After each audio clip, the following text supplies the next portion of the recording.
Amen. For a couple of days now, we have been looking into the subject of Islam, the role of Islam at the end of the world. And today, I want us to look at the story of Balaam and Acts 27, how Balaam is related to Acts 27. And as usual, before I begin this line, we are going to take the shortest time possible. It's not just a long narrative. And we are going just to review this line for the last time, because tomorrow we are going to enter into Luke chapter 21. We're going to look also to track the subject of Islam in that history. And we'll be looking at the Syrian War, the Arab Spring Revolution that began in 2011, as we try to look the nature of Islam in 2021.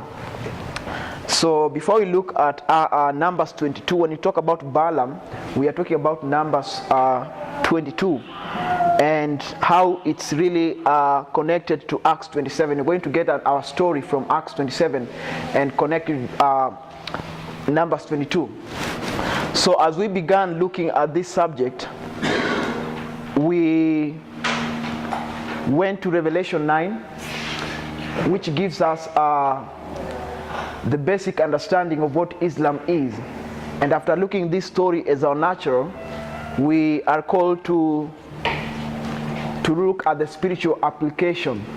This becomes our natural story, and this one becomes spiritual. So the natural, or rather the known, help us to understand the unknown. And by compare and contrast these two waymarks, it gives us more detail.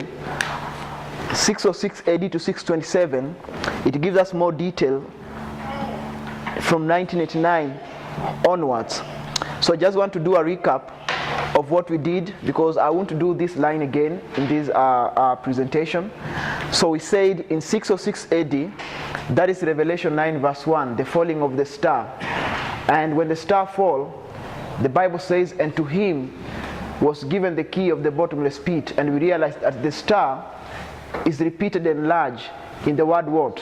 Him. Him is a pronoun, so it's an individual. And we realized when we were looking at the line of the birth of Islam, when we went to Genesis chapter 16, we see Ishmael connected to the east. He was sent to the land of Paran. So we track the rise of Muhammad. So when you come to Revelation chapter 9, we have the falling of the star, and that is Muhammad. A star is a symbol of a minister, and it can be a good minister or a bad minister based on the context you want to look into. So in this line, he is a bad minister. He began to propagate and to champion false religion. So we have the key, and we say the key, it was a battle that was fought in 627 AD. That is the Battle of Nineveh.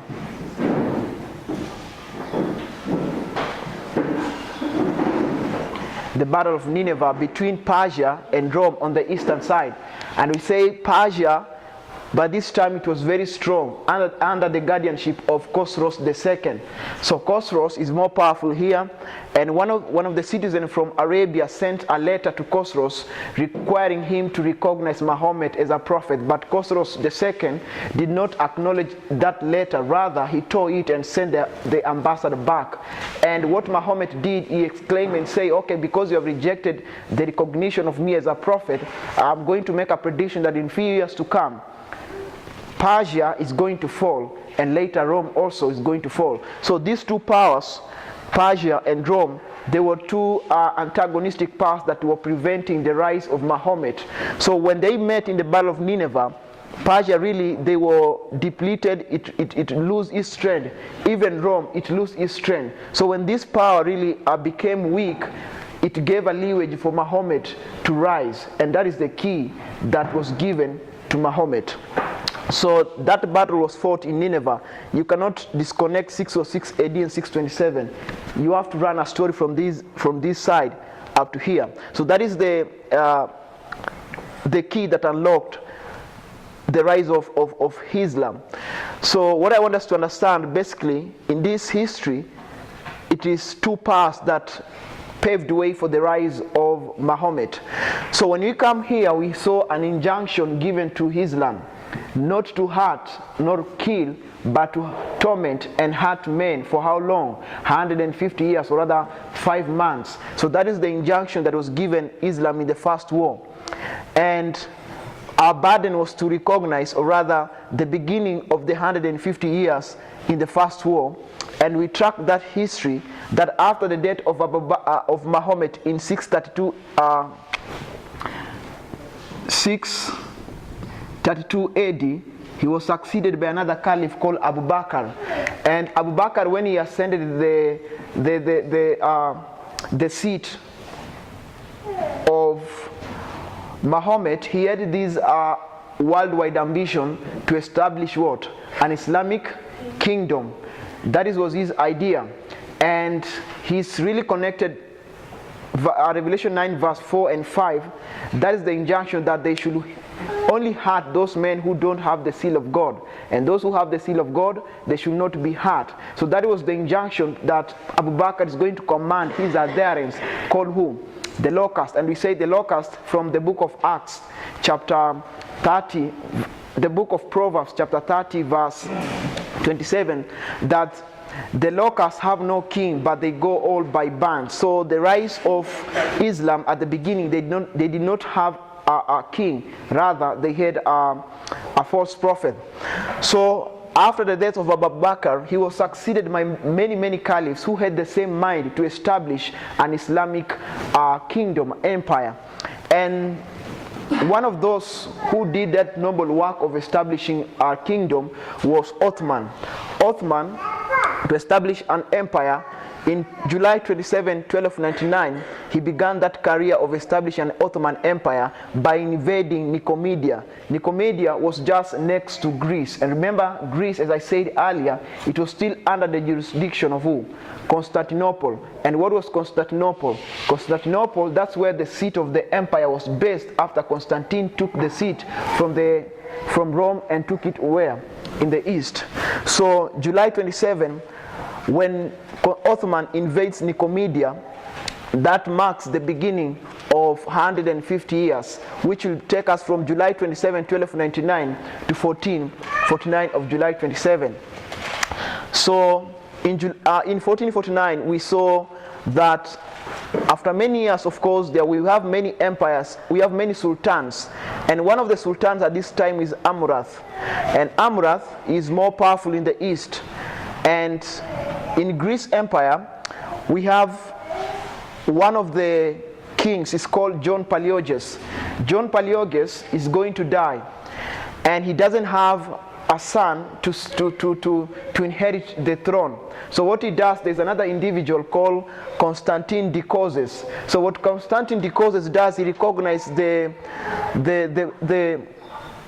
the presence of Amurath, the Sultan. So what he does, before he ascended the throne, he requests permission from Amurath that before I ascend Greece Empire, I need your permission to rule there. So there's going to be a treaty. They're going to have this voluntary surrender of Constantine Dicoses to Amurath. So Amurath is going to allow Constantine to reign. So here you can say there's a treaty, there's a voluntary surrender of one individual to another, from Constantine to Dicoses. But after the death of Amurath in 1451, he's going to be succeeded by another individual called Mahomet II. And Mahomet II is a very individual character, because when you say Mahomet II, you must have Mahomet I. And that Mahomet was Mahomet, the star of Revelation 9 verse 1. So Mahomet is going to break this treaty that was made between Amurath and Constantine Dicoses, that Amurath should not invade Constantinople. He should not do that. But here, when Mahomet II comes, he's going to plan to attack Constantinople. He's going to break this agreement that Amurath and Constantine Dicoses had entered into. So in this period, Mahomet II is going to make a thorough preparation. I was reminded that when you talk about canons, the canons were there before. But what Mahomet II is going to do some some advancement of this canon. He's going just to make it more sophisticated in order to allow him to bring down the wall of Constantinople. So that is the thorough preparation that Mahomet too is going to make. So in 1453, we have Mahomet too is going to invade Constantinople, and they're going to bring it down. And when he brought it down, what we identify from the book A Story from the Seers of Patmos, page 164, paragraph 2, is that the light of reformation went forward. The Christians who were actually carrying the work of reform, they were given an impetus to do that work. Another thing, the invasion of Constantinople really shocked the world. Europe was shocked how Constantinople was brought down. That's what really happened in this history of 1453. And remember, July 27, 1449 marks the beginning of 391 years, 15 days.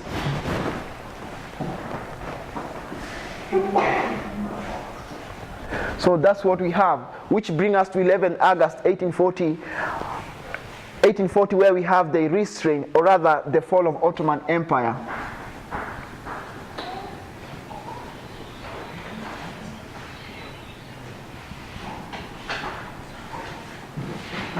Which was connected to Turkey. So, at the beginning of the 391 years, 15 days, we have a voluntary surrender. At the end of the 391 years, 15 days, we also have a voluntary surrender where we have 4 European nations, that is Christian nation. We have Russia, Prussia, England, and I believe Austria. Is it Austria? Okay, thank you. So these are the Christian power, whereby how they put an ultimatum between Muhammad Ali, Pasha of Egypt, and Turkey, because they had these conflict tensions, and these people mostly they had this personal interest more so to the strategic position of Turkey. Egypt and Turkey, they were engaging in a continuous battle, and when you look at the geography of Turkey, they are really connected to the Persian Gulf, where there is really where there is oil. So this Christian nation also, they want to benefit from this oil, and the only way they can do that, they must have a good relation with who? Turkey. So what they do, because Muhammad Ali is really trying to invade Turkey is going to seek, remember Turkey is an Islamic nation, so what they are going to do, they are going to seek, they want to seek assistance in order to end this chaotic that is going on, this chaos that is going on between Turkey and Egypt. So these 4 European powers, they are going to put an ultimatum. An ultimatum really is just conditions, and Turkey is going to surrender is going to give its allegiance to these 4 European Christian nations, in that if Egypt is going to misbehave, it is them who are going to act on behalf of who? Of Turkey. So that is what was happening in this history. And we say that Islam is restrained, or rather the fall of Ottoman Empire here. What is happening really is, it was not just a little war that is happening, but when we say that, it's that Turkey, or rather Ottoman Empire, they are going to lose their independence to whom? To these 4 Christian nations. So that is basically what was happening, and I recommended that we go and read Josiah Leach is going to explain how Ottoman Empire, or rather Turkey, is going to lose its independence in that year, 11 August 1840, a prediction that was made in 1838. So when we came to make an application, we come to this history. This becomes a natural story. This becomes a spiritual. But just to remind us, in these 150 years, we have what we call the Islamic State. The successors of Abu Bakr, they are going to continue this idea of making an Islamic kingdom. And during this period, they engage in many wars as a scourge against the apostate church, that is the religion of Rome. And what we look at this history is that they are going to say that this battle that we are fighting is a war, is a holy war. So they are going to use religion as an excuse to torment, or rather to be very, very more chronic. They are going to have this fanatical movement, or rather fanatical war, that we are fighting the battle of the Lord. So whatever they are doing, for them to secure paradise, they have to shed blood. So that is the idea that they were having in this history. So when you come to this line, we want to look at how Islam was rising here and how it was rising here. So before 606 AD, war, disagreements between Persia and Rome, it was really a vocation. They were trying to outdo each other. So we must have the same premise when we come to this line. Prior to 1989, we have a 10-year period that brings us to 1979. And 1979 is a very significant year. We have a lot of things happening, be it rise of moral majority. You can mark it 1979. But in 1979, we have what we call the Iran Revolution. It was, when you go to internet, you try to look at what Iran Revolution really was. It was like a pro-democracy movement by the Islamists who wanted to restructure the Iran government. But at the same time also, we have Iran and Iraq having tensions amongst themselves. And this is what we mark the Soviet also, the 10-year Soviet Afghan war. And this was a proxy war. We have the Afghan government, and also we have within it, we have the rebels called the Mujahideen. And the powers that are going to engage in this battle, they are the United States of America and Soviet Union, what we have Russia as the head. So United States and America, they are going to be a very key player who are going to influence, or rather going to be engaged in this war. So we have the United States of America. And as Iran is going to be backed by Russia, and also at the same time Russia is engaging in the Afghan war. So we also have Iraq, who is going to be backed up by United States of America, Kuwait, and Saudi Arabia throughout this history. So remember, the Afghan war, it has been orchestrated by different factions. We have the people called the rebels in Afghan, they are called the Mujahideen. And we have the Afghan government who are backed by Russia. So there's going to have a 10-year conflict which is going to end in 1989. But in this period, while Iraq and also is going having a war with Iran, Kuwait and Saudi Arabia, they are going to help Iraq in terms of finance to aid Iraq to overcome, or rather to outdo Iran. So after the end of this 10-year period, we know that from other presentation we have the fall of Berlin Wall, November 9, the fall of Berlin Wall, which was a symbol that separated Eastern Europe from the Western Europe. And on the eastern side, we have Russia taking charge of it. And on the western side, we have United States of America with its spheres of influence. So what really brought down the Berlin Wall, there are many things which orchestrated the fall of Berlin Wall. And in 1989, for example, in Hong Kong, we have this revolution, a pro-democracy revolution in what we call the Tiananmen Square. I think there is a documentary produced by Frontline. It's called The Tankman. You just go and watch that one. Tankman. This incident really inspired the eastern side of Europe to orchestrate, or rather to bring down the wall. They will say if these people, they were trying to bring down the government, even them, they are going to do that. So it's a very good film. It's called The Tankman. So what I want us to identify that in 1989, we are going to have tension between Iraq and Kuwait.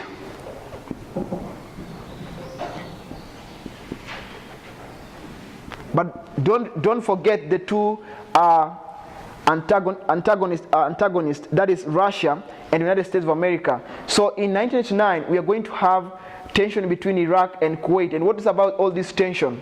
This tension, Kuwait is going to ask Iraq to pay back what they have been supported with during this war between Iraq and Iran.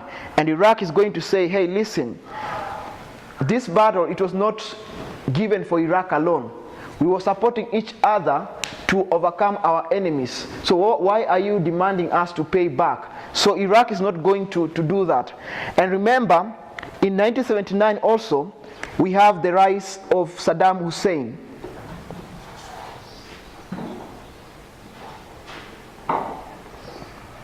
So this is the rise of Saddam Hussein. So in this history, Saddam is not going to listen to the pledge that Kuwait is giving in. So as they're having these tensions escalating between Iraq and Kuwait, in 1990, we are going to have Iraq invading Kuwait. So this is 1990. Iraq is going to invade Kuwait. And when it's going to invade Kuwait, instead of these two powers trying to solve this issue, America is going to take a very bad step. It's going now to try to counter what Iraq was doing. So it's trying to invade Iraq. And other nations, including the UN, including also the Russians, they are going to say, no, don't interfere with the issue between Iraq and Kuwait. But America is not going to listen. So what happened, remember this time we have a new president, that is George Bush Senior. He's the president by this time from 1989. So what happened when Iraq invades Kuwait, he is going to make a very big mistake and is going to invade who?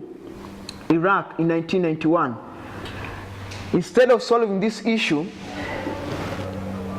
United States of America, under the administration of George Bush, they are going to take this excuse saying that, you see, we have brought down the Soviets, who were our greatest enemy, and we are not going to have another inferior enemies that is going to counter our influence. So they are going to use this excuse to invade who? Iraq, which was wrong. They were to find a peaceful way to solve this issue between Iraq and Kuwait, because prior to 1989 also United States was backing up Iraq, but you see from this time on they begin to misbehave. And when they invaded Iraq in 1991, and also 1991 is also a very important waymark. We have the dissolution of the Soviet Union. So when the United States of America really invade Iraq, they are going to cause the rise of some other terrorist group called the Taliban, or rather the Al-Qaeda. So the United States of America, from its inception, they are the one who are causing problems. And you can really see from the book of Acts 27, this is where we mark the bad sheep. And what is this bad sheep? The sheep of Adramitium. And what is this sheep of Adramitium? United States of America. It's a bad sheep. So you can see how America begins to misbehave right from the beginning, right from 1989. And this is how it begins to misbehave. Wanting to act unilateralism, to be a dictator. They don't want to cooperate with other nations. They don't want globalism. And this is the first step they did. And I'm saying they are the one who created what? The Taliban and Al-Qaeda, because how they behave in invading Iraq, where Saddam Hussein was. So from the line of World War I, when you look at World War I, we have the Bosnia crisis. What will we equate the Taliban or Al-Qaeda? There is a terrorist group that was made after Austria-Hungary invaded Serbia. The Black Hand. So you can really mark with these the Taliban or Al-Qaeda.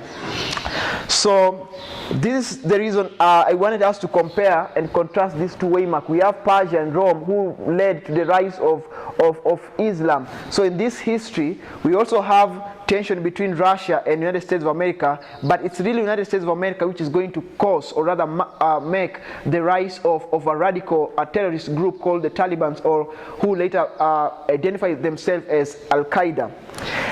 Now, when you come to July 27, 1299, we have the first attempt by the Ottoman Empire by invading Nicomedia in July 27, 1299, which marks the beginning of the 150 years. So if we are to compare and contrast these two waymarks, we need also to see an inversion that is made in this waymark. And this inversion is the attack of the American land on September 11, 2001 by this same radical group that was created here. And they brought down the World Trade Center in the wake on Tuesday of September 11, 2001. So the invasion of Nicomedia by Ottoman marks the arrival of this radical Islam in 2001, September 11, when the World Trade Center was brought down, these twin towers. So if you look at this waymark, after the invasion of Nicomedia, we have 150 years, and they were asked not to kill or to torment. And remember, one of the fascinating things that you can look in this history is that they were trying now to establish an Islamic empire, kingdom. And how they did that is that they were saying, remember, as we fight, Abu Bakr told them here, and all his successors, they are going to maintain that spirit that this is the battle of the Lord. For you to secure paradise, you have to cause bloodshed. So that's what Abu Bakr was telling them. And we have to look at how this history looked like. In 2003, because it is really United States of America who was causing this problem, how they behave to other nations, it's going to reflect unto themselves. So in 2003, after the wake of 2001, United States of America is going to invade who? Iraq. And when they invade Iraq, we are going to have some very individuals. And this individual, we have Saddam Hussein. We are going to remain with him. Saddam Hussein. Remember, he's saying he's from Iraq. And you know Iraq is a sphere of influence of which power? Russia. We're also going to have another individual called, is this man, Bin Laden. But I want to identify a very chronic individual who is going to behave like these successors of Abu Bakr and Muhammad. And this individual is called Abu Musab al-Zarqawi. So Abu Musab al-Zarqawi in 2003 is not going to have good relation with these two individuals. So it's going to be very, very chronic, and his idea, he wants to establish Islamic kingdom. That was his mind. He wants to form Islamic state. And when you track his route, he's going to attack. Mossad is going to organize terrorist group in Syria and in Iraq. Now that they don't have good relation with these people, and he's seeing what United States of America is behaving. And in 2003, there is a UN Council. And in that UN Council, we're going to have representatives from the United States of America who are going to attend. And their main focus is to invade Iraq because of what had happened in 2001. They are still trying to bring down this terrorist group. But the problem that United States of America is doing here, instead of looking at these rebels, the Al-Qaeda, to them, they want to attack Iraq as a nation. That is the problem they were trying to do. And other nations like Russia, Germany, and Britain, when you look at the world, the line of World War I, this is where we mark an ultimatum. United States of America is not going to listen to them. So instead of dealing with the rebels, they want to just invade Iraq. What about those innocent people in Iraq who did not even participate in this terrorist group? That is the concern that Russia and even the UN in general, they were asking the United States of America, but they are going to misbehave under the administration of George Bush Jr. But when you look at Abu Musab al-Zarqawi, and I want to recommend us, there's a full film from Frontline. Frontline is a good source. It's a good source where it gives us good stream of information. There is a documentary. It's called The Secret Rise of ISIS. The Secret Rise of ISIS, how ISIS was created, you can track it right from 2001. They're going to give you a very good history until 2014, and how Abu Bakr al-Baghdadi, they came into history. So if we compare this is the Islamic State being formed, you can really connect them with Zarqawi. So Zarqawi is going to do a lot of issues in Iraq, in Syria, is going to do a lot of damaging issue. And in 2006, Zarqawi is going to be killed by the United States of America. They're going to bomb his territory in Iraq. They're going to do that. But in 2010, remember Zarqawi had this mind of forming an Islamic State. He's the one who was coming up with this issue of trying to come up with ISIS. Of course, you can mark from 1989 the Taliban and Al-Qaeda having this ambition to form an Islamic kingdom. But now Zarqawi is going now to come up with a strategic plan to form ISIS. So when Zarqawi dies in 2006, he's going to be succeeded by another individual called who? In 2010, he's going to be succeeded by Abu Bakr al-Baghdadi, who was killed recently by Trump administration. So Zarqawi is going to continue with the work. Abu Bakr al-Baghdadi is going to continue with the work of who? Zarqawi. Is going to behave badly. And if you want to see how Abu Bakr al-Baghdadi behaved, he's going to take an advantage of the Arab Spring War that began, Arab Spring Revolution that began in 2011 in Syria. Remember, Syria and Iraq, they are close together. Just like Kenya and Uganda, we share a border. So Abu Bakr, when the Arab Spring Revolution, the pro-democracy movement began in Arab countries, in Muslim countries, be it Libya, all those Muslim countries, Abu Bakr is going to take an advantage. And it's going now, when people are protesting, he begin, sending his adherents, putting bombs everywhere, doing a lot of damages in those Muslim countries. And in 2014, Abu Bakr is going to invade most cities in Iraq, and one of the second largest cities in Iraq is called Mosul. And when Abu Bakr captures Mosul, he's going to enter into the the mosque. And on July 4th, that's what he's going to do. He's going to identify himself as what? A caliph.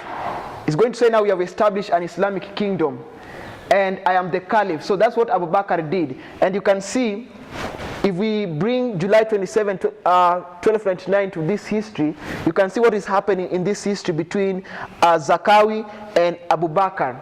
Together also these other individuals, Saddam Hussein and Bin Laden. At the beginning of 2003, Saddam and Bin Laden did not have good personal relation with Zarqawi, because Zarqawi was more, he was more radical. And Bin Laden and Saddam, they're going to ask Zarqawi, hey, why are you attacking our fellow Muslims?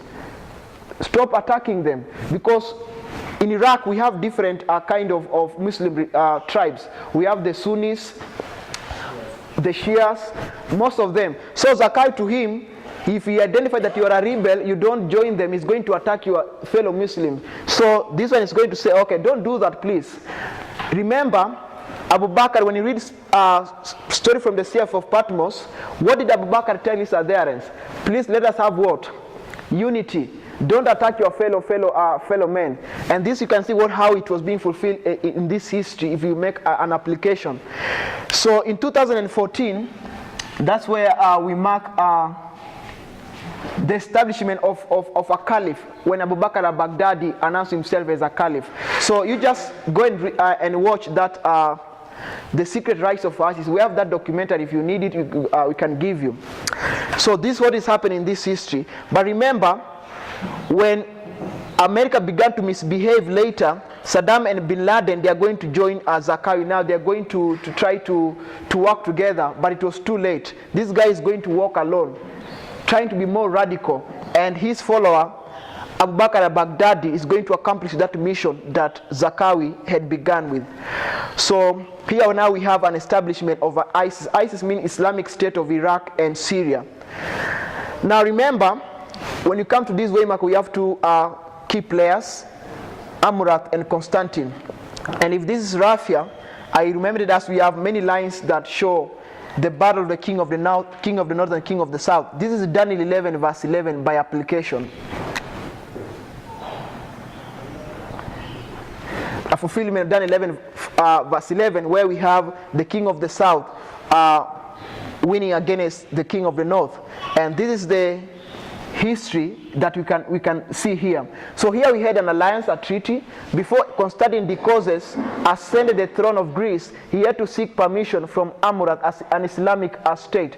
So we also need to look at this one. Russia is intimately connected to Iraq, and if you were to see United States of America, we must see it seeking permission, or rather making an alliance with Russia in order to rule. And the individual that we are going to mark in this history is Donald Trump, and here we have Putin. And from the other lines, for example, the second, the line of piracy in Macedonia and World War II, we can make a very good application, which I think is in the public record. We have Trump before he ascended, before he became president. There is Russian interference in the US election.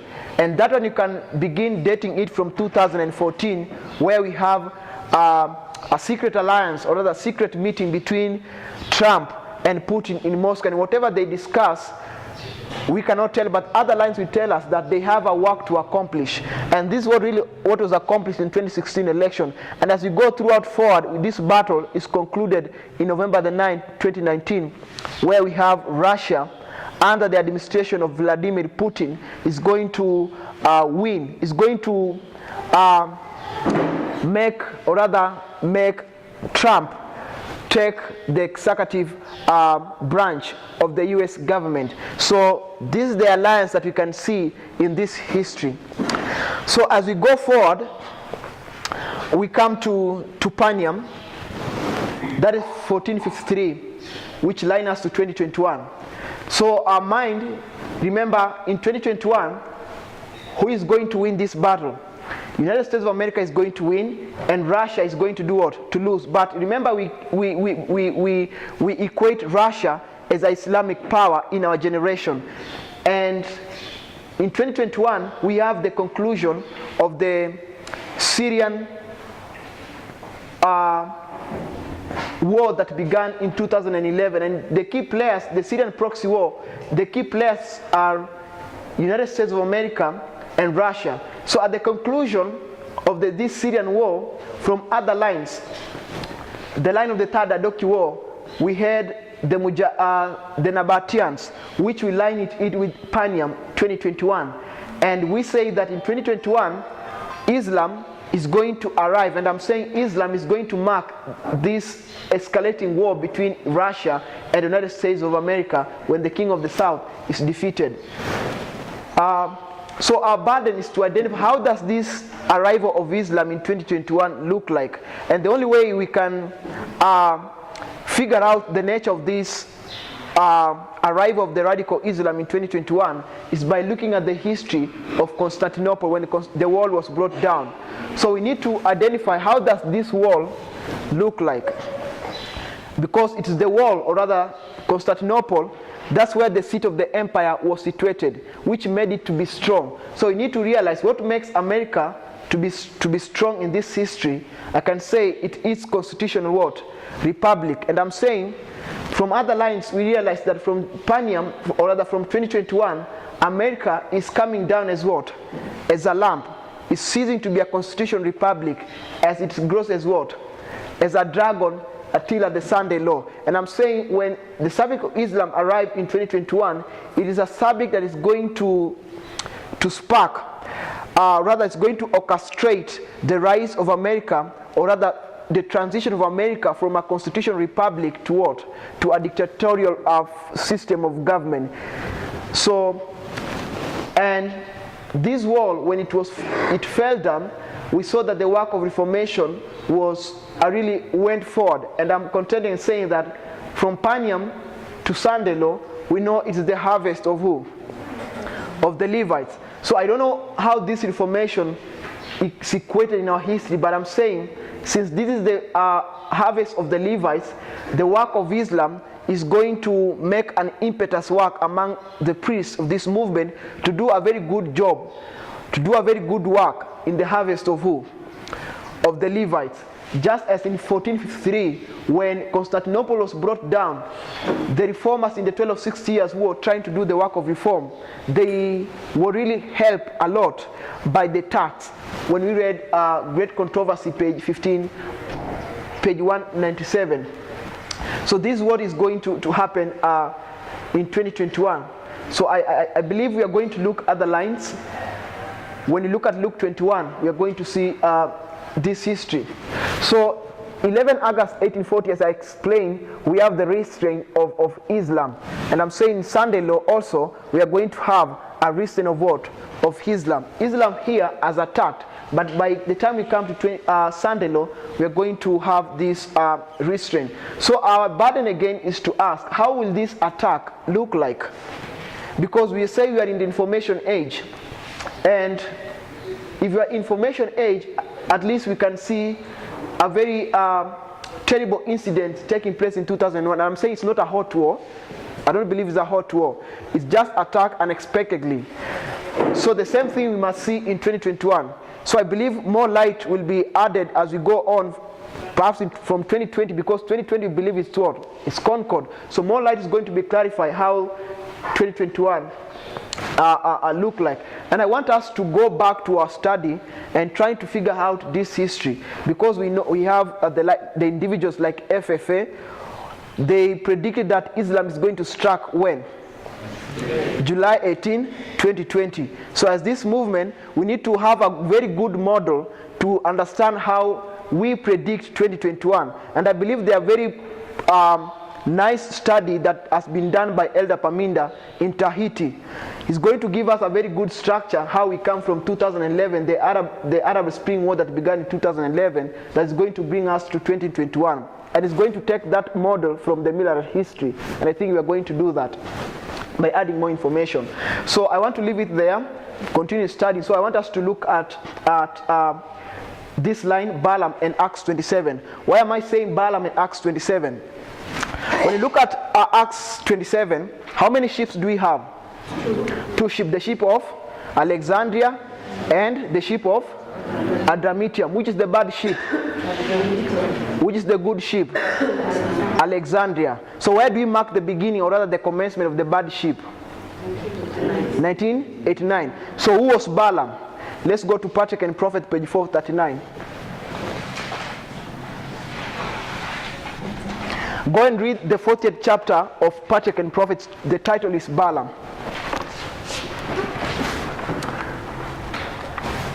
So Balaam, at the beginning, was a good prophet.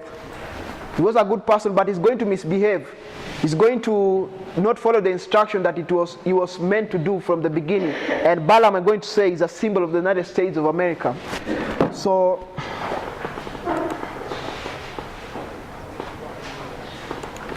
Patrick and Prophet, page 439, paragraph 2. It says, Balaam, are you there? Balaam was once a good man and a prophet of God, but he had what? Apostatized. and had given himself up to covetousness. Yet covetousness, what we say covetous prophetically is worldliness, right? It's about selfishness. Yet he still professed to be a servant of the Most High. He was not ignorant of God's work in behalf of Israel, and when the messengers announced their errand, he well knew that it was his duty to refuse the rewards of Balak and to dismiss the ambassadors. But he ventured to dally with temptation and urged the messengers to tarry with him that night, declaring that he could give no decided answer till he had asked counsel of the Lord. Balaam knew that his curse could not harm Israel.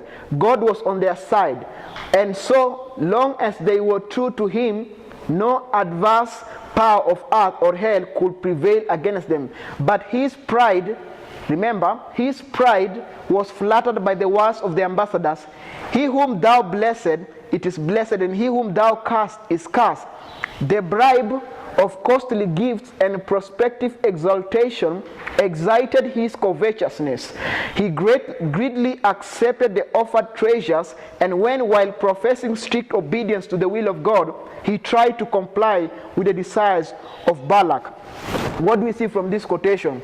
Balak was once a good person, but later he changed to a bad person. And I'm saying, United States of America from the inception since 1798, it was a good nation. Sister tells us in the book Great Controversy, page 442, the principles that govern the United States of America is peaceful and liberal. It was a lamb-like, but later it's going to speak like what? A dragon. That is the character of Balaam. A good person is going to be what? A bad person. So from the line of Acts 27, and I'm saying Acts 27 is going to dictate us how we approach prophecy. And I'm saying that Balaam is going to be a symbol of which sheep? Adramitium is going to be a bad sheep. And where do we mark the commencement of Adramitium? 1989. So the reason why we went to Balaam especially, there is a symbol that we identify there, and that is a symbol of what? An ass. And ass is a symbol of an horse. And when we went to Genesis chapter 16 verse 12 and Genesis chapter 20 verse 21 verse 20 to 20, Genesis chapter 21 verse 20 to 21, it gives us the character of Islam. It's connected to an ass. So I want us to go. It's a very ass. I know time is over, remaining with 10 minutes, right? It's over? No. All right. So I was to draw that line of, but let me remind us, I'm not focusing the ship of Alexander. It's a good ship. So what we begin 1989. And then this is what? Caesarea, right?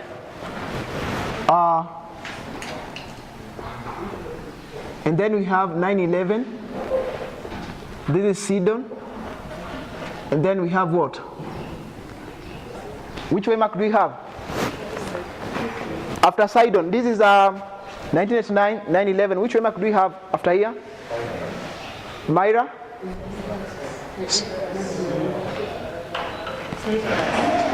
Let me put midnight cry, right? Then we have Sunday law. We have 4 waymarks. The ship of Alexandria gives us 8 waymarks. The ships of Adramitium always gives us 4 waymarks. So we have Caesarea, Sidon, and then we have what? Yeah? Cyprus. Joy, it is what?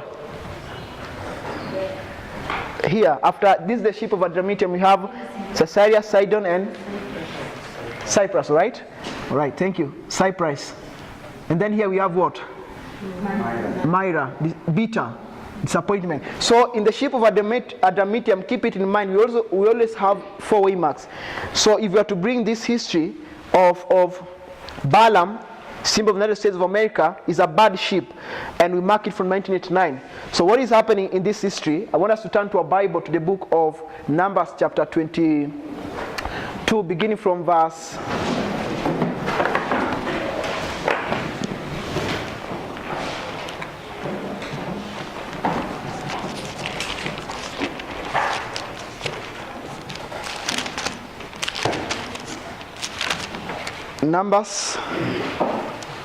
22, beginning from verse 21.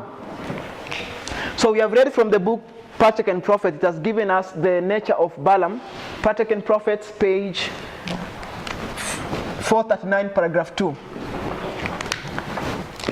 It says, and Balaam rose up in the morning and saddled his horse and went with the princes of Moab. So God is going to be angry with what the decision that Balaam is going to make. He wake up when? In the morning. So if Balaam is waking up in the morning, what has been previously happening?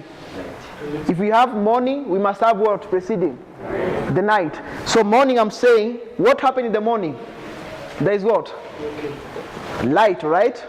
But before morning, we have the night. So what is this night prophetically in our day and age? Darkness. Which number is that? What do we mark night here? 1260? 126, amen. So here we have 126, which precedes 1909. So in the morning, Balaam is going to saddle an ass. So one of the tricky questions that now we need to look at, you see, I don't know how we're going to treat this one. You see, Balaam, he's just riding what? The ass. He's just connecting that ass from the beginning. He's just walking with the ass going forward. So you have to figure out how now is United States of America be connected with Islam throughout history. They have been having an interaction together. So hope Brother Amos told us about how we treat parables. There are some things just to make them worse. A noise. We don't expect the ass to speak, all right? If it violates the simple laws of nature, you know how you treat it. So I'm going to just to see how Balaam, a symbol of the United States of America, a bad sheep, is intimately connected with what? With the ass, Islam. Because we look at Sidon. What do we mark Sidon? In Acts 27, it is, we had refreshing, where, is it refreshing? Paul is told to refresh. And where do we mark a refreshing? 9/11, right? It's a message. So, let's go to Acts 27. Numbers 22, verse 21. And Balaam rose up in the morning and saddled his ass and went with the princes of Moab. So they are going to curse God's people, isn't it? So remember, it has become a bad sheep. So it's going forward. And God's anger was kindled because he went. So he has become a false prophet. And the angel of the Lord stood in the way for an adversary against him. Now he was riding upon his ass, and two his servants were with him. Verse 23. And the ass saw the angel of the Lord standing in the way, and his sword drawn in his hand. And the ass turned aside out of the way and went into the field. And Balaam smote the ass to turn her into the way.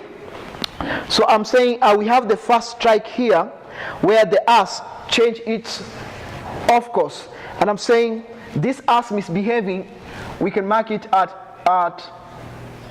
2001, which our way mark, we can line it with Sidon. Let me just combine them. Sidon. So here we have the first strike. The ass turns the way. It distracts it distracts the mission of Balaam, because if the ass turns the way, did Balaam feel well? No, he's going to be angry. So what makes Balaam angry is because the ass turned away. Did America become angry here in 2011 after the attack of American soil by the radical Islam? Yes. So this ass you can equate with this history, the rise of the Taliban or the Al-Qaeda in this history. So that's what we can mark here. So that is the first strike. This is Numbers 22.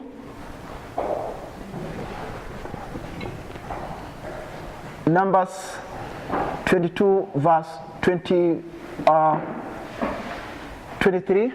This morning, this is Numbers verse 21. We can check at that. So now we want to go to Cyprus, the midnight cry, the bad sheep. We continue.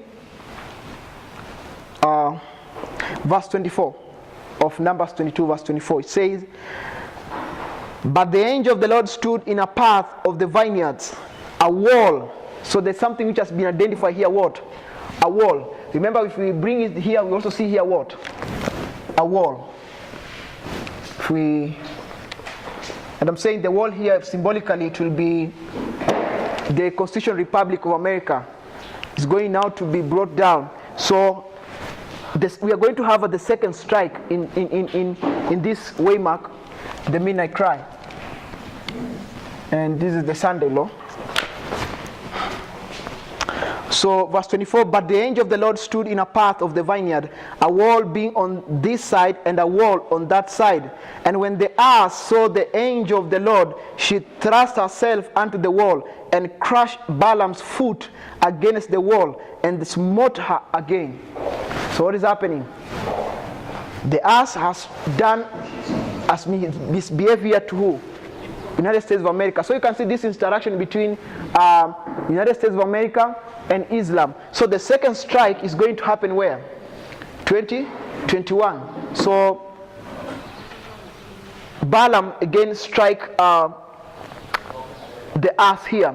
But interestingly is that when Balaam was thrashed down, where was it thrashed onto? The wall. And what happened to the foot of Balaam? Crash. So we have been given 1 foot, all right? Is that okay? We've been given 1 foot. I don't know the meaning why it was crushed with 1 foot. But I'm saying when the ass strike Balaam on the wall, it was really a very painful moment for Balaam. Here the ass has misbehaved. Has misbehaved to the United States of America. When you come here again, the second strike, the ass now changed the model. It is striking where? On the wall. Here it did not strike on the wall, it just turned away. But here now it's going to do what? To crush his foot or where? On the wall. If we were to look at the symbol of the foot, what is the foot of symbol of? What is the foot symbol of? The gospel, right? The feet is the symbol of the gospel.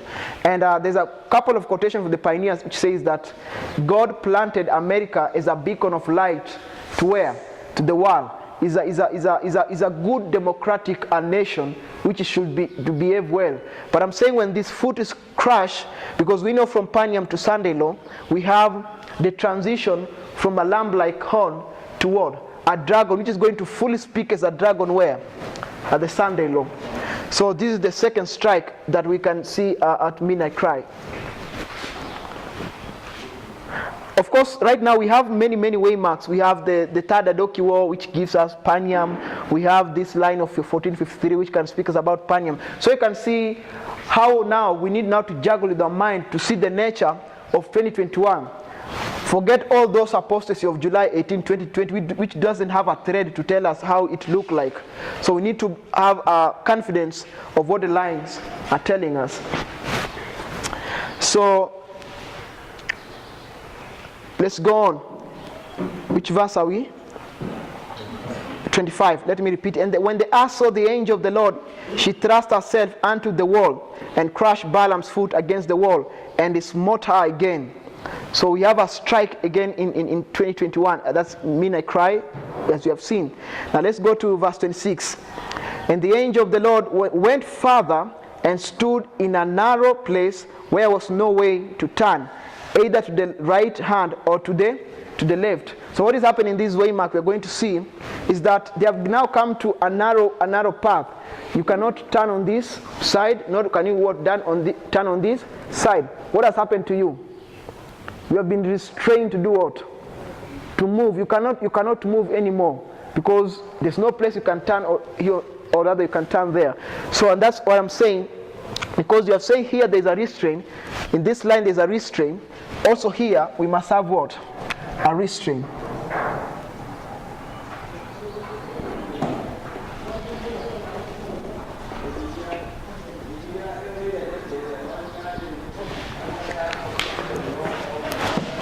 Verse 26. And the angel of the Lord went further and stood in a narrow place where was no way to turn, either to the right hand or to the left. This is verse 25. This is verse 26 onward.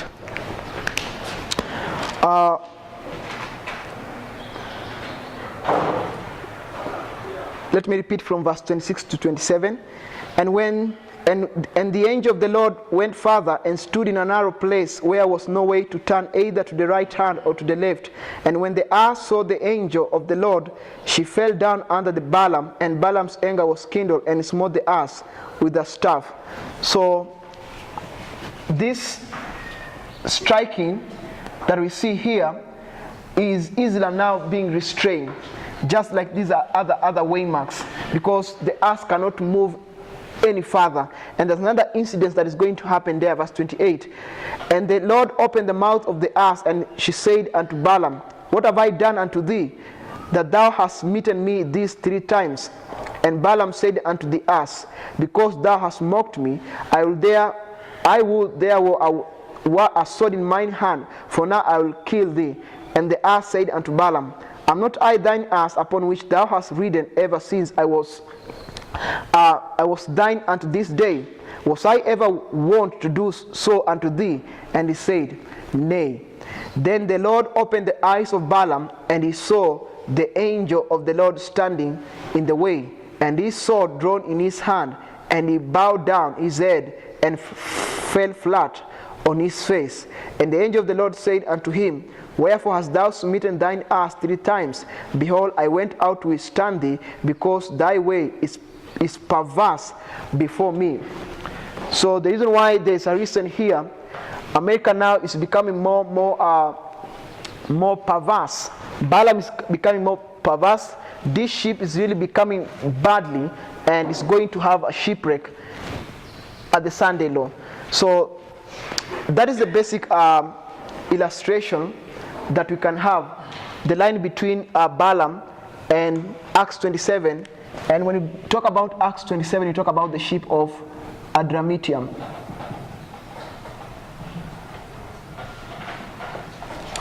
So we need to juggle our minds to understand how this history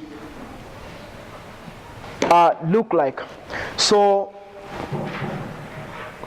from the point we began looking at these studies, I believe that we are not going to finish our study at this point, but we are going to continue with the studies. So in our next lesson, we are going to look at Luke 21, the anger of the nation,